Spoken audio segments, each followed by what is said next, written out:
Hello नमस्कार, मैं doctor Rajneesh Kumar आप सभी का एक बार फिर से हार्दिक स्वागत करता हूं। आज की वीडियो लेक्चर में हम बात करेंगे केबीएस पीजीटी हिंदी के पाठ्यक्रम में लगी हुई पुस्तक अभिव्यक्ति और माध्यम के ऊपर, जिसके अंतर्गत हमने कुछ वस्तुनिष्ठ अभ्यास प्रश्नों को लेकर तैयार किया है। और इससे पहले इस पुस्तक को आधार बनाते हुए हमने कुछ शॉर्ट नोट्स भी आपको इस चैनल पर अपलोड किया है।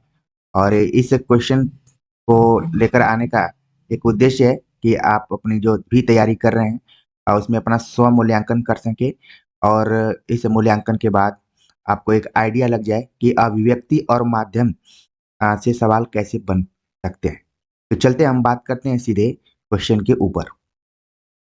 पहला प्रश्न है, दृश्यों का किस माध्यम में अधिक महत्व होता है? ऑप्शन दिया गया है समाचार पत्र, रेडियो, टेलीविजन, इंटरनेट। तो ध्यान में रखना है कि दृश्यों का अधिक महत्व किस माध्यम में होता है। तो सही जवाब है इसका ऑप्शन तीसरा, टेलीविजन। अगला प्रश्न है, उल्टा पिरामिड शैली में समाचार कितने भागों में बांटा जाता है? उल्टा पिरामिड शैली में समाचार कितने भागों में बांटा जाता है? ऑप्शन दिया गया है 3, 4, 5, 2। इसका जो सही जवाब है वो 3 भागों में बांटा जाता है उल्टा पिरामिड शैली में। अगला प्रश्न है, सर्वाधिक खर्चीला जनसंचार माध्यम कौन सा है? सर्वाधिक खर्चीला जनसंचार माध्यम कौन सा है? ऑप्शन दिया गया है रेडियो, टेलीविजन, समाचार पत्र, इंटरनेट। तो इसका जो सही जवाब है यहाँ पर ऑप्शन चौथा, इंटरनेट। तो ध्यान में रखिए, सर्वाधिक खर्चीला जनसंचार माध्यम है इंटरनेट। हालांकि पता नहीं चलता है हम लोग जब भी रिचार्ज कराते हैं, लेकिन बाद में अगर इसका लेखा जोखा आप देखेंगे तो बहुत खर्चीला हो जाता है। अगला प्रश्न है, समाचार संगठन में काम करने वाले नियमित वेतनभोगी पत्रकार को क्या कहते हैं? फ्रीलांसर, पूर्णकालिक, अंशकालिक, अल्पकालिक। ध्यान से प्रश्न को देखना है कि समाचार संगठन में काम करने वाले नियमित वेतनभोगी पत्रकार को कहा जाता है पूर्णकालिक। ठीक है, ऑप्शन दूसरा इसका सही जवाब होगा। अगला प्रश्न है, इनमें समाचार पत्र की आवाज किसे माना जाता है? इनमें से समाचार पत्र की आवाज किसे माना जाता है? ऑप्शन दिया गया है फीचर, संपादक के नाम पत्र, संपादकीय, स्तंभ लेखन। तो समाचार पत्र की आवाज, तो इसका जो सही जवाब है ऑप्शन तीसरा, संपादकीय को समाचार पत्र की आवाज माना जाता है।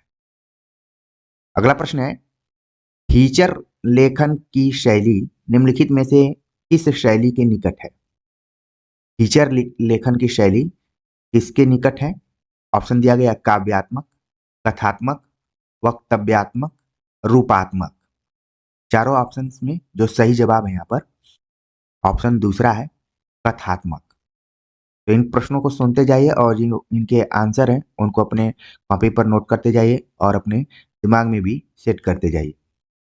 अगला प्रश्न है, जनसंचार के आधुनिक माध्यमों में सबसे पुराना माध्यम है? ऑप्शन दिया गया है रेडियो, टेलीविजन, प्रिंट, नारद मुनि। चार ऑप्शन दिए गए यहाँ पर और पूछा गया कि जनसंचार के आधुनिक माध्यमों में, ये ध्यान में रखना है। जल्दीबाजी में कई विद्यार्थी हो सकता है कि इसको नारद मुनि तुरंत टिक करके आगे बढ़ जाए, लेकिन क्वेश्चन को भी आराम से पढ़ना है। सही जवाब हो गया ऑप्शन तीसरा, प्रिंट, जो कि जनसंचार के आधुनिक माध्यमों में सबसे पुराना माध्यम है। क्वेश्चन देखने में छोटा लग रहा है लेकिन है टर्निंग और ट्विस्ट करने वाला। चलते हैं आगे, बात करते हैं। अगला प्रश्न है कि दृश्य श्रव्य प्रिंट जनसंचार माध्यम का उदाहरण हो सकते हैं। यहाँ पर क्वेश्चन को देखना है कि दृश्य श्रव्य प्रिंट जनसंचार माध्यम के उदाहरण हो सकते हैं। ऑप्शन दिया गया है टीवी, रेडियो, कागज। देखिए तीन तीन दिया हुआ है, टीवी, रेडियो, कागज, टीवी, रेडियो, समाचार पत्र, समाचार पत्र, radio, TV, cinema, Akashvani, internet. तो यहाँ पर क्रम देखना आपको, पहले दृश्य, फिर श्रव्य, फिर प्रिंट। तो इसके हिसाब से आंसर देना है कि क्या हो सकता है। तो इसका जो सही जवाब है यहाँ पर दूसरा, ठीक है, कि टीवी, रेडियो, समाचार पत्र। अगला प्रश्न है, इंटरनेट पत्रकारिता आजकल बहुत लोकप्रिय है क्योंकि इससे दृश्य, श्रव्य एवं प्रिंट तीनों माध्यम एक साथ लाभ देते हैं। इससे खबरें बहुत तीव्र गति से पहुंचाई जाती हैं। इससे सही समाचार जल्दी प्राप्त होते हैं। और एक ऑप्शन और है कि इससे खबरों की पुष्टि जल्दी हो जाती है। तो इन चारों ऑप्शंस को देखेंगे और फिर एक बार क्वेश्चन और देखेंगे कि इंटरनेट पत्रकारिता आजकल बहुत लोकप्रिय है क्योंकि इससे खबरें बहुत तीव्र गति से पहुंचाई जाती हैं। ऑप्शन दूसरा इसका सही जवाब होगा। ठीक है, तो इसको ध्यान में रखिए। अगला प्रश्न है कि फ्रीलांसर, यहाँ पर कट गया थोड़ा सा, फ्रीलांसर होता है। ऑप्शन दिया गया है पूर्णकालिक पत्रकार, अंशकालिक पत्रकार, स्वतंत्र पत्रकार, अर्धकालिक पत्रकार। जब आप अखबार पढ़ते होंगे, न्यूज़पेपर पढ़ते होंगे, तो वहां पर जिस टाइप के पत्रकार होते हैं, ब्रैकेट में उनका नाम भी दिया रहता है। ठीक है, तो फ्रीलांसर होता है। तो इसका जो सही जवाब यहाँ पर वो है स्वतंत्र पत्रकार, क्योंकि शब्द में ही लगा हुआ है फ्री, बस। तो इसलिए आपको घबरा कर बहुत आंसर नहीं देना है, आराम से इसको देना है, बिना पढ़े भी थोड़ा सा दिमाग लगाएंगे। और अक्सर परीक्षाओं में दिमाग काम भी करता है। तो सही जवाब हो गया ऑप्शन तीसरा, स्वतंत्र पत्रकार। अगला प्रश्न है, समाचार लेखन के 6 ककार हैं। बहुत ही इंपॉर्टेंट एक क्वेश्चन है कि समाचार लेखन के 6 ककार हैं, यानी कि क से शुरू होते हैं और कौन है छो। और ऑप्शन में आप देख रहे हैं कि अलग अलग दिया हुआ है, क्या, कौन, कहाँ, कभी, किसके, कैसे। इसी टाइप से कई ऑप्शन दिए गए हैं।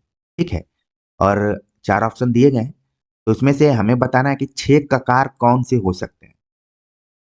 वैसे अभी भी देखिए शॉर्ट फॉर्म का जमाना है और यहाँ पर क्वेश्चन में भी शॉर्ट ही लिख दिया कि 6 ककार।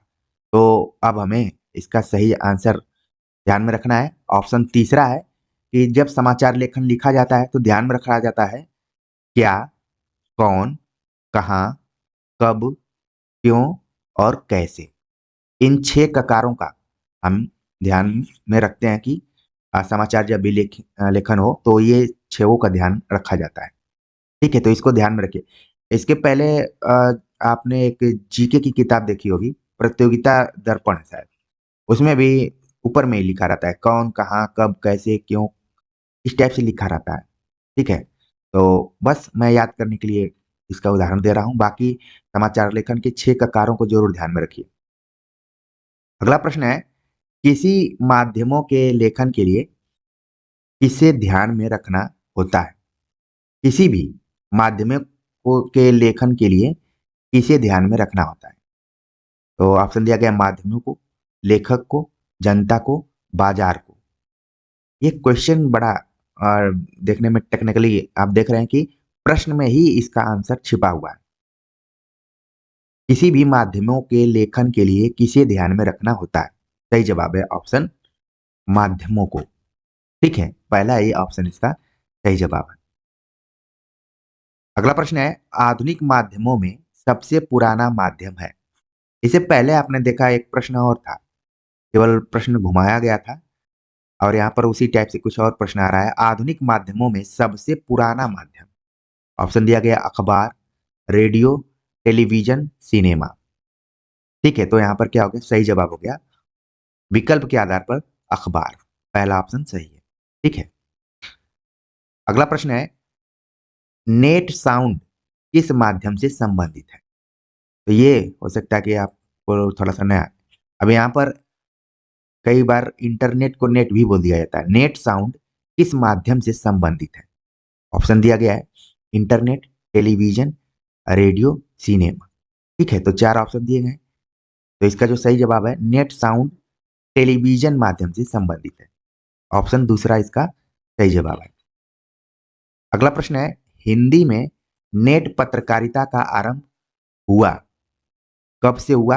ये यहाँ पर ऑप्शन पूछा जा रहा है, भास्कर, जागरण, वेब दुनिया, प्रभास साक्षी। तो हिंदी में नेट पत्रकारिता का आरंभ किससे हुआ? सही जवाब है ऑप्शन तीसरा, वेब दुनिया। ठीक है, तो वेब दुनिया से हिंदी में नेट पत्रकारिता का आरंभ हुआ, की शुरुआत हुई। अगला प्रश्न है, समाचार लेखन के कितने ककार होते हैं? इसके पहले हमने ककारों पर चर्चा कर ली है। ठीक है, तो जैसे ही मैंने बोला बहुत लोगों के दिमाग में आ गया होगा कि 6 ककार होते हैं। इसी तरीके से रिवीजन होता जाता है और क्वेश्चन कैसे कैसे बन सकते हैं वो भी आप यहाँ पर देख रहे होंगे। तो समाचार लेखन में कितने ककार होते हैं? ऑप्शन दिया गया था 4, 5, 6 और 3। तो तुरंत आपके दिमाग में आ गया होगा कि 6 ककार होते हैं। तो इस तरीके से हमने कुछ प्रश्नों पर बातचीत किया जो कि अभिव्यक्ति और माध्यम पुस्तक पर आधारित थे।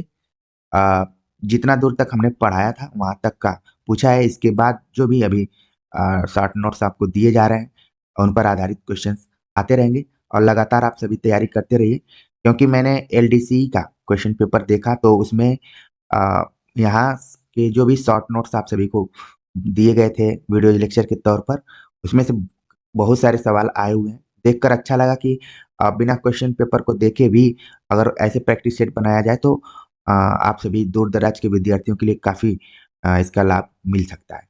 और इस वीडियो को बनाने में थोड़ा सा देर हुई, क्योंकि कॉलोनी में बारात आ गई थी और शोरगुल लगातार था। फिर भी हमने हिम्मत नहीं हारी और अभी-अभी इस वीडियोज़ को हमने रिकॉर्ड किया है। तो उम्मीद है कि आप सभी को अच्छा लगा होगा। कमेंट्स कर ज़रूर बताइएगा। मिलते हैं नए टॉपिक के साथ, तब तक के लिए नमस्कार।